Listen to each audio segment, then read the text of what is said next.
드라마나 영화를 보면 법정의 장면을 보여주는 그런 내용이 있을 때가 있습니다. 어떤 사건을 두고 검사와 변호사가 서로 이제 치열하게 법리를 다투는 거죠. 자기의 주장을 이야기하고 상대방을 또 재판관을 설득시키기 위해서 증거를 들이대기도 하고요.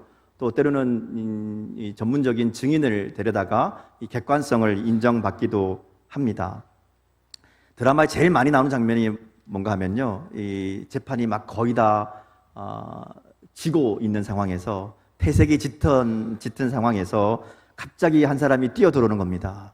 숨겨진 증거를 찾아가지고 들어와서 잠깐 뭐 이러고 이제 뒤집거나 혹은 이 상대방이 막 죽이려고 했던 증인을 몰래 삼켜놨다가 찾아와가지고 그 증인이 들어와서 재판을 완전히 뒤집어 버리는 뭐 그런 이제 상황이 주로 드라마에 나오는 거잖아요.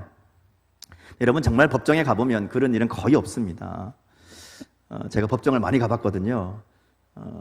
눈빛이 달라지시는데 죄를 많이 지은 건 아니고요. 제가 군 생활을 그 법무부에서 했습니다. 경비교도대라는 이제 군인인데 이제 그 구치소나 교도소에서 일하는 그런 이제 일을 했어요. 이제 주로 이제 구치소 또 교도소를 지키는 일을 하고 또 교도관들을 돕는 일들을 합니다. 그러다 보니까 이제 주로 하는 일 중에 어떤 게 있는가 하면 재판을 받으러 가거나 조사를 받으러 갈 때에 이 재소자들을 호송하는 일을 합니다. 같이 옆에 따라다니면서 이제 지키는 거죠. 그러다 보니까 법원에 이제 법정에 들어갈 일이 많이 있습니다. 나중에 제가 제대할 때쯤에는요, 그러니까 이 사건에 대한 얘기를 대충 들으면 이거 얼마 나오겠다, 이거 결과가 뭐겠다 다 알 정도로 그만큼 많이 좀 봤습니다. 근데 실제로 이 법정에 가보면요, 우리가 드라마에서 보는 거하고 완전히 다릅니다. 뭐 거기에 뭐 서로 목소리 높이는 것도 없고요, 뭐 이렇게 뭐 이 얘기하고 저 얘기하고 그런 것도 없습니다. 그냥 검사가 이렇게 이 혐의를 쭉 얘기하면 변호사가 맞습니다, 선처를 바랍니다, 이러고 끝나요. 그냥 뭐 이렇다 저렇다 싸우는 얘기 거의 없습니다. 마지막에 이제 최후 변론, 뭐 최후 진술이란 게 있어요. 마지막에 할 말 있으면 해라 그러거든요. 그러면 보통 어떻게 하는가 하면 서면으로 대신합니다 이렇게 얘기해요. 그냥 써서 내는 걸로 대신하고요.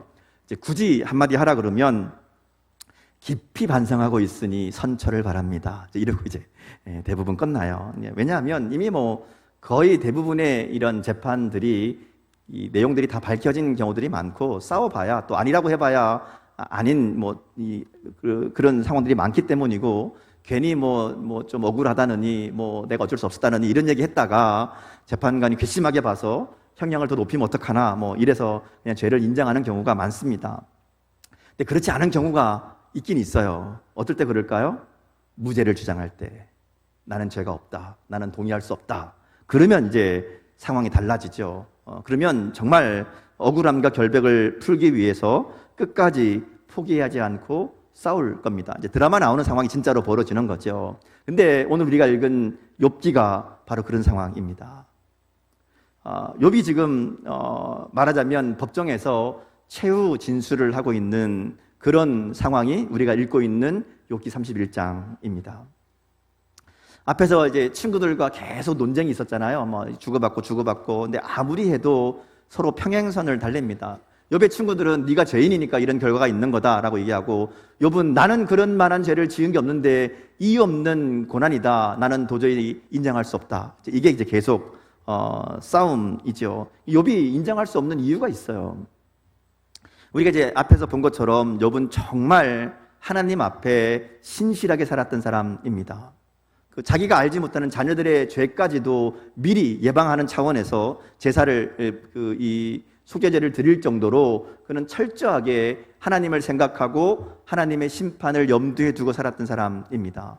그러니까 이 정말 하나님을 경외하고 하나님 앞에서 늘 조심조심하는 그런 삶이었다는 거죠. 정말 최선을 다해서 자기의 마음과 삶과 가정을 지키는 그런 사람이었어요. 근데 지금 이 고난이 있다고 해서, 자기는 도저히 납득할 수 없는 이 상황이 있다고 해서 내가 이 정말 친구들의 말처럼 내가 정말 뭔가 잘못했나 보지, 내가 모르는 죄가 있나 보지 이러고 죄인이라고 인정하기에는 그동안의 삶이 너무 안타까운 겁니다.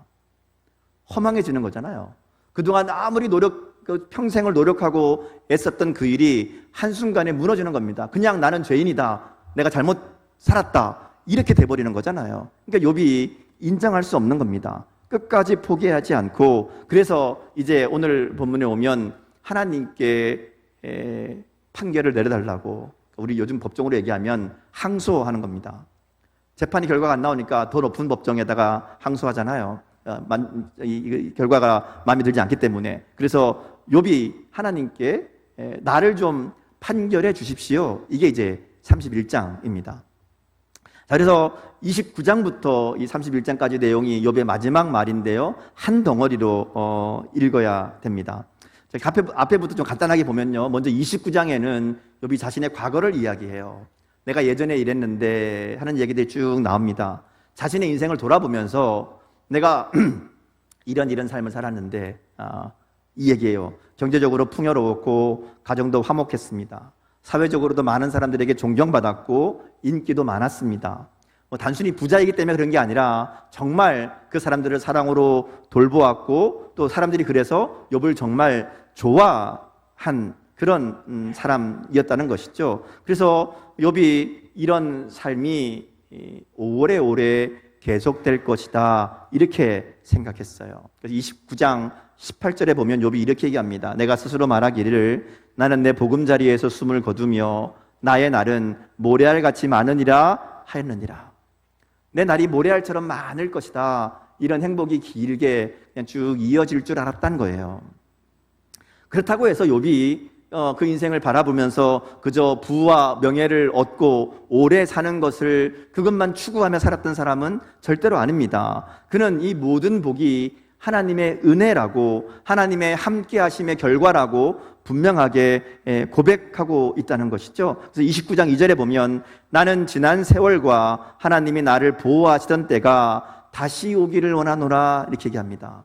욥이 말하는 29장의 상황은 하나님이 나를 보호하셨기 때문에, 하나님의 은혜가 있었기 때문에 내가 이렇게 살 수 있었다, 이렇게 말하는 겁니다. 29장 4절 5절에도 보면 내가 원기왕성하던 날과 같이 지내기를 원하노라. 그때에는 하나님이 내 장막에 기름을 발라 주셨도다. 그때에는 전능자가 아직도 나와 함께 계셨으며 나의 젊은이들이 나를 둘러 있었으며, 이렇게 얘기합니다. 욥이 무슨 얘기하는가 하면 과거에 그런 좋았던 행복했던 시절들을 이야기하면서 그건 다 하나님이 나와 함께 계셨기 때문에, 하나님이 내 장막에 기름을 발라주셨기 때문에 그런 일이 있었다, 하나님의 은혜였다는 것을 분명하게 알고 있고요, 이것들이 다 사라진 지금 다시 그때를 그리워하는 겁니다. 그 부와 명예를 그리워하는 것이 아니라 하나님의 함께 하셨던, 하나님이 나와 함께 하시는 그것을 내가 분명하게 깨닫고 알 수 있었던 그때를 그리워하는 겁니다. 그래서 다시 그와 같은 하나님의 보호하심과 함께하심이 있기를 간절하게 구하는 내용이 29장이라고 할 수 있습니다. 자, 그런데 이랬던 욥의 삶이 30장으로 넘어오면서 완전히 달라지죠. 30장 1절은 그러나 이제는 이라고 시작합니다. 나의 삶이 그런 하나님의 은혜와 하나님의 도우심으로 행복한 인생인 줄 알았는데, 그런데 이제는 달라졌다는 거예요. 자, 욥의 최후 진술인 것 같다고 말씀드렸잖아요. 한번 생각해 보세요. 욥이 지금 법정에 있습니다. 자신의 삶을 너 이제 할 말 있으면 해, 그랬더니 이야기를 시작하는 거예요. 내가 예전에는 이런 삶을 살았었는데, 이런 복을 누렸었는데 하다가 그러나 이제는 이라고 바뀐 상황을 이야기하는 겁니다. 욥이 어떤 마음이었을까? 아마 한동안 말을 잇지 못했을 겁니다. 그러면서 이제 지금의 이 상황, 지금의 이 고통에 대해서 이야기를 시작합니다. 그게 30장 내용이에요. 30장 내용을 보면 욥이 재산이 없어졌기 때문에, 자녀들이 다 죽었기 때문에, 병이 들었기 때문에 그래서 괴롭다, 힘들다, 이 얘기하는 거 아닙니다. 그리고 욥기 계속 묵상해 봤지만 욥을 지금 가장 힘들게 하는 것은 이해할 수 없는 이 상황에 대한 친구들의 이런 정죄이고 하나님의 응답 없음이 욥을 제일 힘들게 하는 상황입니다. 믿었던 친구들이 마치 원수처럼 자기를 대합니다. 자기가 그동안 열심히 돕고 섬기고 돌봐줬던 사람들이 이 욥을 외면하고 오히려 욥을 조롱하는 거죠. 욥이 얼마나 속상했으면 자신의 양떼를 지키는 개만도 못한 것들이 나를 조롱한다, 이렇게 얘기해요.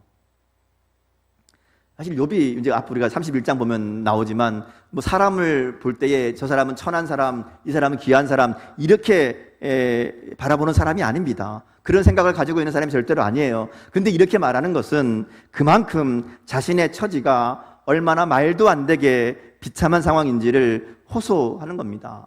정말 온 세상이 자신을 적으로 돌린 것 같은, 그동안 내가 베푼 게 있는데, 그동안 내가 저 사람들에게 해준 게 있는데 어떻게 나한테 이럴 수 있느냐, 이런 마음, 내가 힘들 때 얼마나 내가 도와주고 함께 아파하고 나는 그들의 마음을 같이 해줬는데 어떻게 나에게 이럴 수 있느냐, 이제 이 마음인 거예요. 30장이 쫙 그 얘기예요. 그래서 자신의 고난 앞에 모두가 등을 돌린 이 현실이 너무 괴롭고 답답해서 하나님마저 침묵하시는 이 상황이 너무 힘들어서 30장의 말들을 막 쏟아내고 있는 겁니다. 모두가 욥을 죄인 취급하고 아무도 욥의 말에 귀를 기울여주지 않습니다. 욥이 하는 얘기 들으려고도 하지 않고 다 네가 죄인이기 때문에, 네가 잘못이 있기 때문에 그런 거다, 네가 잘못을 인정하지 않으니까 너 진짜 죄인 맞구나, 뭐 이렇게 이야기합니다. 아무도 욥의 편에 서는 사람이 없지요. 하나님마저도 욥의 편이 되어주지 못합니다. 하나님이라도 야, 욥이 그런 거 아니야, 이 고난이 그런 고난이 아니야, 이렇게 말해주시면 좋겠는데 하나님이 아무 말씀이 없어요. 하나님마저 자기를 공격하는 것 같아요. 그렇죠. 지금 일어나고 있는 이 고난들이 분명히 하나님이 하시는 일일 텐데 왜 나를 이렇게 괴롭게 하시나, 왜 나를 이렇게 죽이려고 하시나, 그게 욥의 마음이거든요. 30장 19절에 보면 욥이 이렇게 얘기합니다. 하나님이 나를 진흙 가운데 던지셨고 나를 티끌과 제각게 하셨구나, 이렇게 탄식합니다. 그리고 20절에 보면요, 내가 주께 부르짖으나 주께서 대답하지 아니하시오며 내가 섰사오나 주께서 나를 돌아보지 아니하시나이다. 이게 지금 욥의 가장 큰 슬픔과 고통인 겁니다. 자, 근데 욥이 여기서 포기하지 않죠. 30장 24절을 보면 욥이 이렇게 얘기합니다. 같이 한번 볼까요? 같이 읽겠습니다. 자, 시작. 그러나 사람이 넘어질 때에 어찌 손을 펴지 아니하며 재앙을 당할 때에 어찌 도움을 부르짖지 아니하리까. 욥은 이 상황, 지금 이 상황 가운데서도 하나님을 향한 마음을 포기하지 않습니다.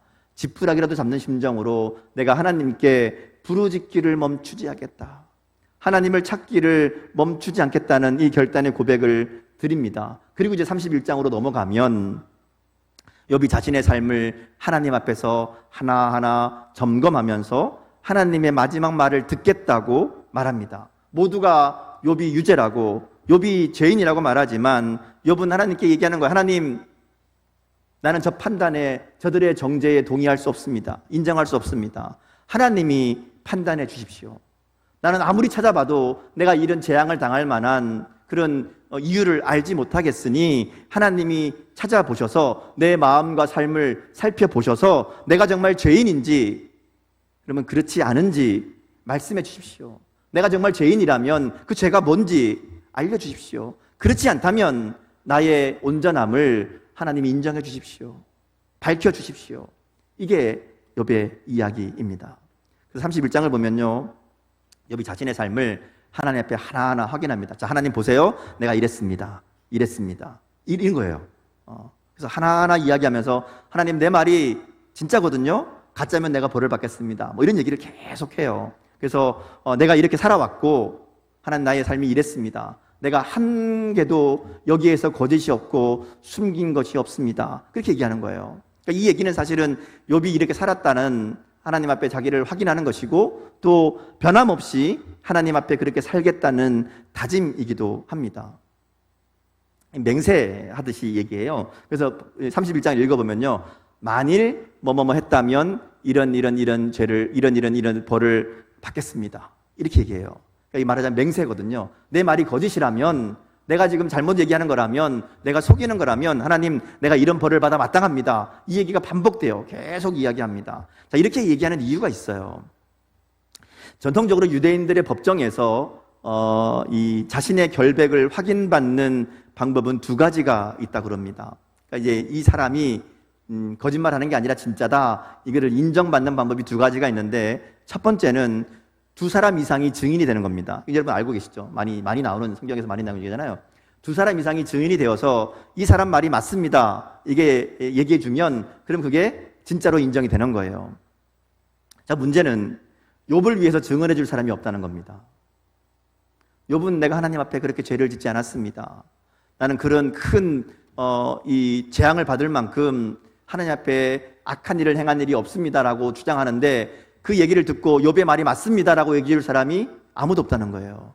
증인이 두 명은 있어야, 그래야 그래 욥이 네 말이 맞나 보다 사람들이 인정해 줄 텐데, 아무도 인정해 주지 않습니다. 왜냐하면 사람들이 보기에 욥은 분명히 죄인이거든요. 근데 지난주에 말씀 나눈 것처럼 욥에게는 분명한 증거가 있잖아요. 엄청난 고난이 있습니다, 재앙이 있습니다. 이건 하나님 앞에 죄를 지었다는 증거잖아요. 그 당시 사람들은 다 그렇게 생각했단 말이죠. 그러니까 어느 누구도 욥이 무죄라고 동의해 주는 사람이 없다는 겁니다. 그래서 욥이 두 번째 방법, 법정에서 자신의 결백을 인정받기 위한 두 번째 방법을 사용합니다. 그거는 맹세하는 겁니다. 맹세를 하면 인정해줘요. 내가 하는 말이 가짜라면, 거짓이라면 내가 저주를 받겠다, 이렇게 맹세하면 그 맹세를 가지고 그 사람을, 그래 그럼 네 말 믿어줄게, 뭐 이렇게 되는 거예요. 욥이 지금 그래서 맹세하는 겁니다. 31장은 자신의 결백을 주장하면서 만일 내 말이 거짓이라면 내가 이런 저주를 마땅하다 이렇게 맹세하는 거죠. 자, 욥의 이런 맹세는 단순히 무죄를 주장하는 게 아닙니다. 아까 말씀드린 것처럼 자신의 삶을 하나님께 확인받고 싶은 겁니다. 지금 욥이 누구에게 이 재판을 걸고 있는가 하면 하나님께 걸고 있는 거예요. 하나님이 재판장이 되셔서 내 삶을 확인해 주십시오, 판결해 주십시오. 내가 정말 하나님 앞에 벌을 받을 만한 일이 있어서 이런 재앙이 있는 거라면 하나님 그 이유를 말씀해 주세요. 그럼 내가 달게 받겠습니다.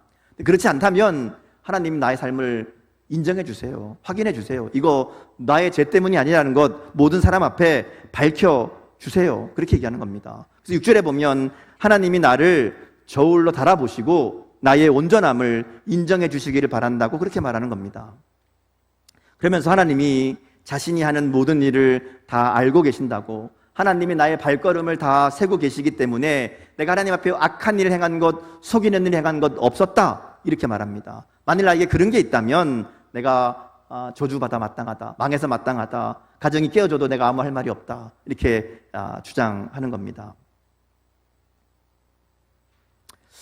욥이 이렇게 주장하는 것, 우리가 아는 것처럼 정말 하나님 앞에 내가 죄가 없습니다, 이게 아니에요.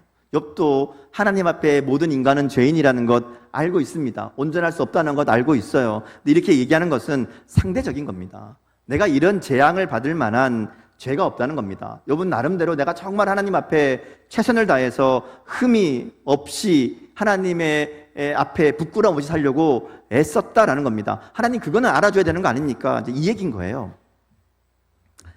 사실 욥이 말하는 기준은 오늘 우리가 생각하는 하나님의 뜻과 거의 다르지 않습니다.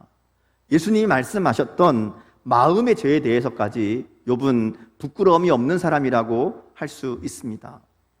이제 31장 계속 나오지만 욥은 하나님의 심판을 두려워하고 하나님을 생각하면서 늘 두렵고 떨리는 마음으로 자신의 마음과 삶을 지켰다는 것이죠. 그러니까 하나님께서 이런 나의 마음을 알아주시기를, 이런 나의 노력이 헛된 것이 아님을 확인해 주시기를 구하는 것이라고 할 수 있습니다. 자, 우리가 욥기를 읽을 때 잘 생각할 게 있어요.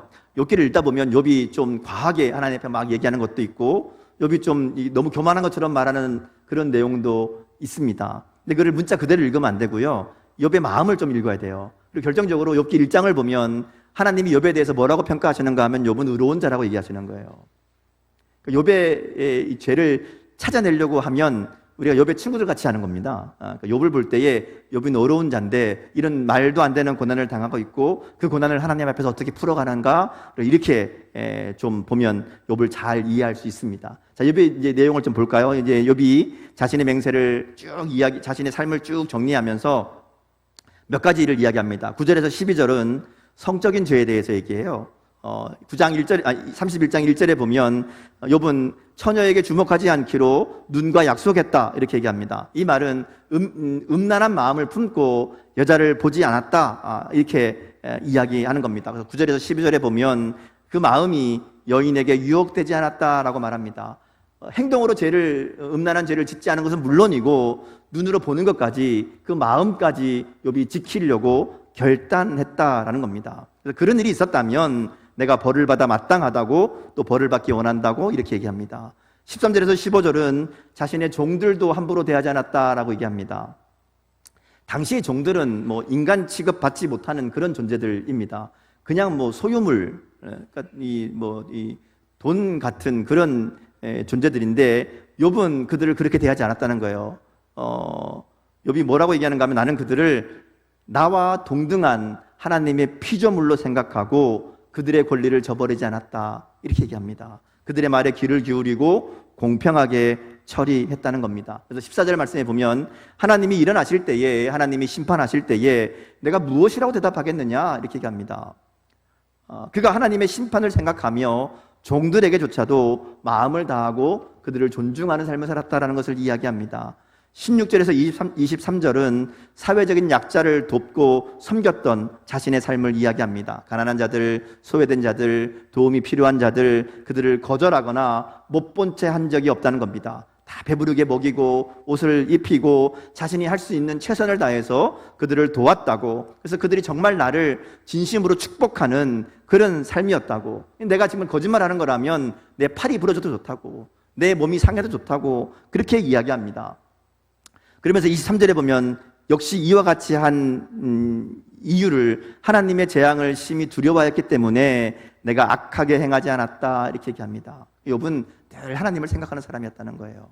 하나님이 보시기에 어떡할까? 하나님이 나의 이런 모습을 보시고 뭐라 그러실까? 이거 생각하면서 하나님 앞에 바르게 살려고 애썼다 이 얘기예요. 그리고 다시 오늘 본문이 이어집니다.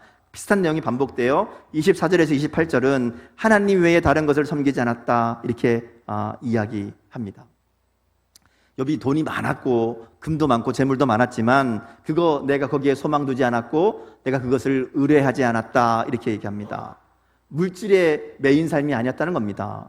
또 해와 달을 숭배하지 않았다라고 얘기합니다. 당시 사람들이 섬기던 대표적인 우상이 해와 달입니다. 뭔가 신비해 보이잖아요. 그래서 해와 달을 섬기는데, 섬길 때 이제 직접 해와 달에게 뭔가를 할 수 없으니까 그 당시 사람들이 섬기는 방법이 뭔가 하면 자신의 손에 입을 맞추는 겁니다. 그것으로 해와 달을 섬기는 그런 일인데, 욥은 한 번도 그러지 않았다. 그래서 오늘 본문에 나오는 그런 얘기예요. 나는 한 번도 해와 달을 우상으로 섬긴 적이 없다, 절하지 않았다, 그런 이야기입니다. 왜냐하면 욥은 만물을 다스리시고 만드시는 분이 하나님이시라는 것을 믿고 있었기 때문이라는 것이죠. 그러니까 나는 물질도 섬기지 않고 다른 우상도 섬기지 않았다, 하나님만 섬기며 살았다.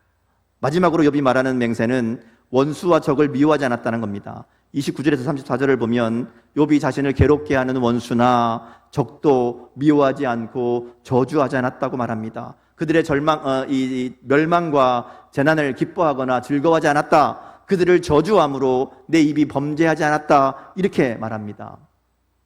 그 당시 일반적인 관습은 동해복수법입니다. 그러니까 눈에는 눈, 이에는 이, 그죠? 당한 만큼 갚아주는 게 정의이고 그게 옳은 겁니다. 근데 욥은 뭐라고 얘기하는가 하면 내가 나를 괴롭게 하는 원수라도 내 적이라도 내가 그들에게 갚아줄 마음을 품지 않았다. 그들이 멸망당하는 것, 재난당하는 것 보고 내가 기뻐하거나 즐거워하지 않았다. 이렇게 보면 욥은 거의 예수님이 말씀하신 원수도 사랑하라는 그 말씀을 들은 사람처럼 그렇게 살았다는 거예요.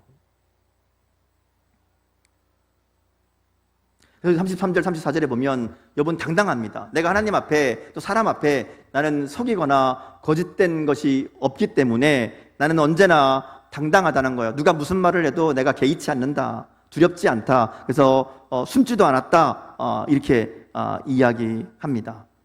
근데 사실 이 얘기는요, 욥의 지금 현실을 이야기하는 것이라고 할 수 있어요. 그냥 과거의 이야기를 하는 게 아니라 지금 욥은 모두가 원수같이 대하잖아요. 모두가 자기를 적으로 정죄하고 비난합니다. 근데 지금 이 얘기하는 건 난 지금도 그러고 있다란 얘기예요. 그리고 앞으로도 그럴 것이다. 나를 괴롭게 하고 나를 죽일 듯이 덤벼드는 저들도 내가 미워하지 않겠다. 내가 정말 그런 마음을 품는다면 나는 저주받아 마땅하다. 이렇게 얘기하는 거예요.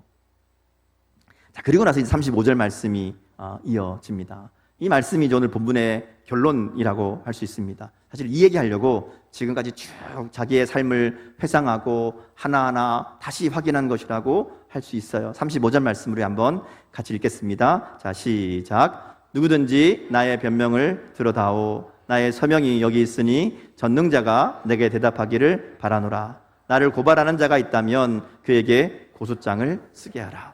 자, 이 말씀을 제가 좀 쉬운 말로 되어 있는 표준 세번역 성경으로 다시 한번 읽어드리겠습니다. 이렇게 번역합니다. 내가 한 이 변명을 들어줄 사람이 없을까? 맹세코 나는 사실대로만 말하였다. 이제는 전능하신 분께서 말씀하시는 대답을 듣고 싶다. 욥이 지금까지 많은 얘기를 했는데 아무도 안 들어주잖아요. 아무도 알아주지 않잖아요. 그래서 내가 이제는 하나님께 말하는 거다. 하나님, 나의 이 이야기를 들으시고 나의 삶을 보시고 하나님이 판결을 내려 주십시오. 하나님, 나는 사람들이 말하는 그런 삶을 살지 않았습니다. 하나님이 다 보셨고 하나님이 다 아시지 않습니까? 하나님이 판결을 내려 주십시오. 하나님이 내 삶이 진실되다는 것을 확인해 주십시오. 이게 이제 욥의 간절한 호소인 겁니다. 40절까지 나오는 얘기도 같은 내용이에요. 뭐 똑같은 내 말이 거짓이라면 네가 뭐 고소해라. 그럼 내가 그거 분명하게 밝혀내겠다. 나의 발걸음까지 세어봐라. 확인해봐라. 나 그런 거 없다. 이렇게 이제 이야기하는 거죠. 그러면서 이제 욥이 마지막 39절, 40절 내용을 보면 38절부터 보면 이 농사에 대한 얘기가 갑자기 나와요. 이제 이게 진짜 농사를 얘기하는 게 아니고요. 지금까지 다 얘기한 것들 이게 진짜가 아니라면, 이게 가짜라면 내가 벌을 받아 마땅하다라는 그 얘기예요. 여기 나오는 가시나무, 독보리 이런 것은 하나님의 진노, 하나님의 심판을 상징합니다. 그러니까 내가 지금 평생 살아온 삶이 이런 농사 짓는 것을 비유하자면, 내가 평생 살아온 삶에 조금이라도 거짓이 있다면, 악이 있다면 내 인생에 이 가시나무와 독보리가 나는 게 마땅하다. 내 인생에 이렇게 벌 받는 게 마땅하다라는 것을 이야기하는 겁니다. 그리고 이제 말을 마쳐요. 저는 설교를 준비하면서 이 결론을 뭘로 내야 되나, 이제 이게 굉장히 고민이었습니다. 일주일 내내 이게 결론을 못 찾았어요. 도대체 이 욥의 이야기를 가지고 뭐라고 결론내야 되나? 우리도 욥처럼 그렇게 하나님 앞에 따져야 되나? 혹은 욥과 같이 나는 무죄하다고 주장해야 되나? 근데 그것도 아닌 것 같잖아요. 우리가 무죄하다고 주장할 수 있는 게 별로 없잖아요. 그래서 어떻게 이 얘기를 결론을 내릴까 일주일 내내 기도하면서 들었습니다. 여러분은 어떠신가요? 여러분 욥의 이 마지막 진술을 들으면서 어떤 생각이 드십니까? 욥기에서 욥의 얘기는 이게 마지막이에요. 다음에는 욥 얘기가 거의 안 나와요. 그냥 뭐 간단한 대답 정도는 나오지만 욥이 자기의 이야기를 이제 쫙 얘기하는 거는 이게 마지막이거든요. 욥이 이런 쭉 얘기를 29장부터 지금 31장까지 쭉 했는데, 이 얘기를 들으면서 여러분은 어떤 생각이 드시나요? 저는 한편으로는 답답한 마음, 욥이 얼마나 답답하면 이럴까, 뭐 그런 마음도 있고요. 또 하나는 욥처럼 말할 수 있는 사람이 있을까 하는 거였어요. 욥처럼 말할 수 있는 사람이 있을까? 어떻게 하나님 앞에 나는 마음과 삶을 통틀어서 하나님 앞에 조금도 부끄러움이 없습니다. 하나님 앞에 내가 죄가 없습니다. 하나님, 내 삶을 한번 살펴보십시오. 내 마음을 한번 열어보십시오. 내가 살아왔던 길들 한번 보십시오. 하나님 앞에 내가 온전하지 못한 때가 있었습니까? 이렇게 말하는 거거든요. 그럴 수 있으신가요? 고개를 숙이지 마시고. 근데 말씀을 준비하면서 든 생각은 우리가 그렇게 말할 수 있어야 된다는 겁니다. 왜냐하면요, 우리가 정말 완전해서 죄가 없어서가 아니라 우리는 예수님이 십자가의 은혜로 우리를 의롭다고 인정해 주신 사람들이기 때문에 그렇습니다. 예수님이 십자가의 은혜가 우리를 하나님 앞에서 의롭다고 인정받게 하셨다는 것이죠. 우리의 모습을 보면 전혀 의롭다고 말할 수 있는 모습이 아닙니다. 그럼에도 불구하고 하나님은 우리를 의롭다고 하신다는 거예요. 왜냐하면 예수님이 나를 위해 십자가에 죽으심으로 그 피가 내 죄값을 치렀고 나는 이제 예수님께 속한 존재로 예수님을 나의 주님으로 고백하며 살아가는 사람들은 하나님이 너 죄 없다 이렇게 말씀하시기 때문에 그렇습니다. 그래서 우리가 예수님을 나의 구주로 영접한 사람들은 욥과 같이 당당할 수 있어야 된다는 겁니다. 하나님은 우리의 죄를 보시는 것이 아니라 우리의 죄를 덮고 있는 예수님의 보혈을 보시고 우리를 의롭다고 인정하시기 때문에 그렇습니다. 그래서 정말 예수님의 십자가의 은혜를 믿는 사람, 보혈의 능력을 믿는 사람은 더 이상 죄 앞에서 당당하지 못할 이유가 없다는 것이죠. 예수님이 나를 정결하게 하셨다는 이 분명한 믿음으로 이제는 욥처럼 당당하게 살아가면 됩니다. 근데 많은 사람들이 이 은혜를 자꾸 잊어버려요. 그리고 자꾸만 자기에게 있는 죄의 모습만 생각하고 맨날 나와서 하는 얘기가 하나님 용서해 주십시오. 그럼 용서받고 가서 또 용서해 주십시오. 용서받고 가서 또 용서해 주십시오. 이것만 반복하고 있다는 것이죠. 늘 죄인으로 살아간다는 겁니다. 하나님은 우리를 죄인으로 보지 않으신다는 거예요. 하나님은 우리를 의롭다고 보십니다. 그리고 의로운 자로 살아가기를 원하신다는 겁니다. 물론 우리가 한 가지 생각할 건 있어요. 예수님의 은혜로 모든 죄가 용서받았다고 해서 계속 죄를 지어도 괜찮다. 이건 분명히 아닙니다. 그렇죠? 우리는 아무 값을 치르지 않았지만 우리가 의롭게 된 데에는 예수님의 생명이라는, 예수님의 보혈이라는 그 값이 치루어졌기 때문이라는 것을 우리가 잊지 말아야 된다는 겁니다. 그래서 그 은혜를 아는 사람은 더 이상 죄에 머물러 있을 수 없습니다. 나를 구원하신 그 은혜가 얼마나 큰지 아는 사람은 다시 죄의 자리로 돌아가지 않는다는 겁니다. 그래서 우리의 구원은 죄 용서로 끝나는 것이 아니라 예수님을 나의 주님으로 모시고 살아가는 새로운 삶으로 시작되는 겁니다. 근데 많은 사람이 구원을 죄 용서해서 끝내는 것으로 알아요. 용서받고 끝나는 것 아닙니다. 용서받는 것은 시작인 거예요. 그리고 예수님의 은혜로 용서받은 사람으로 하나님의 자녀로 살아가는 것이 구원받은 삶이고 그게 신앙생활이라는 겁니다. 우리가 대림절 기간을 보내고 있습니다. 대림절은 인간의 몸을 입고 이 땅에 오신 예수님을 기다리는, 이 성탄을 축하하고 기다리는 시간이기도 하지만 다시 오실 주님을 기다리는 시간이기도 합니다. 우리가 다시 오실 주님을 기다리고 있잖아요. 그러면 주님 다시 오실 때에 우리가 어떤 모습으로 주님을 맞이하게 될 것인가 굉장히 중요한 질문입니다. 주님 다시 오셨을 때 주님, 저는 모든 죄를 용서받았습니다. 저는 이제 깨끗합니다. 이걸로 주님을 맞이할 것인가? 아니면 내가 주님의 은혜로 용서받고 이제는 주님을 위해서 이렇게 살았습니다. 이렇게 맞이할 것인가? 욥의 이야기와 같이, 욥의 삶과 같이 하나님 앞에서 우리가 정말 하나님의 은혜를 아는 자로, 하나님의 사랑을 아는 자로 그 은혜에 합당한 하나님의 자녀다운 삶을 살기 위해서 정말 몸부림치고 애쓰는 삶이 있어야 됩니다. 욥처럼 하나님의 심판이 무서워서가 아니라 나에게 베푸신 하나님의 은혜와 사랑이 얼마나 큰지 알기 때문에 그 은혜에 감사해서 나도 주님처럼 살고 싶습니다. 나도 주님의 그 사랑과 은혜를 가지고 주님을 닮아가는 삶이 되고 싶습니다. 그렇게 애쓰는 삶이 되어야 된다는 것이죠. 그러면 주님 오실 때에 우리가 주님 앞에 이렇게 말할 수 있습니다. 주님, 내가 주님을 기다렸습니다. 주님이 나의 삶을 인정해 주시고 주님이 나의 삶을 보시고 잘했다 칭찬해 주시기를 기다렸습니다. 우리가 이렇게 말할 수 있어야 되지 않을까요? 주님 오심을 기다리며 오늘 주님의 은혜와 사랑을 우리 마음에 품고, 그래서 그 은혜와 사랑 때문에 주님 앞에 하나님의 자녀다운 삶으로, 하나님을 기쁘시게 하는 삶으로 살아가는 저 여러분 될 수 있기를 주님의 이름으로 축복합니다. 기도하겠습니다. 사랑의 하나님,